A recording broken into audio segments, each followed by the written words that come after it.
ഒരാൾ എന്റെ മേലൊരു സ്വലാത്ത് ചൊല്ലിയാൽ ഒരു മലക്കിനെ സൃഷ്ടിക്കപ്പെടുകയാണ്.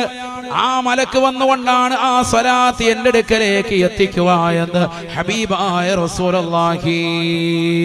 പരിശുദ്ധമാക്കപ്പെട്ട റൗളയുടെ മുന്നിലും ഒരു മലക്ക് സ്ഥിതി ചെയ്യുന്നുവത്രേ. അസ്സലാത്തു വസ്സലാമു അലൈക യാ സയ്യിദി യാ റസൂലല്ലാഹ് എന്ന ഒരു ഉമ്മ സ്വലാത്ത് ചൊല്ലിയാൽ, ഒരു സഹോദരൻ സ്വലാത്ത് ചൊല്ലിയാൽ, അവനറിയാവുന്നതാകുന്ന ഏത് സ്വലാത്തും, ഇബ്രാഹിമിയ സ്വലാത്തും മറ്റേത് സ്വലാത്തുമാകട്ടെ, അതിശ്രേഷ്ഠമായ ഇബ്രാഹിമിയ സ്വലാത്ത് തന്നെ നീ ചൊല്ലിയാൽ തന്നെ റൗളയിൽ നിലകൊള്ളുന്ന മലക്ക് പറയും, നബിയെ തങ്ങൾക്കിതാ ഇന്നാലിന്റെ മനുഷ്യൻ സലാം പറഞ്ഞിട്ടുണ്ട്, അവൻ സ്വലാത്ത് ചൊല്ലിയിട്ടുണ്ട്. ഹബീബായ റസൂലുള്ളാഹി സ്വല്ലല്ലാഹു അലൈഹി വസല്ലമ തങ്ങൾ പറയുകയാണ്, അവന് ഞാൻ സലാത്ത് സലാം മടക്കുമെന്ന് നബി മുഹമ്മദ് മുസ്തഫ.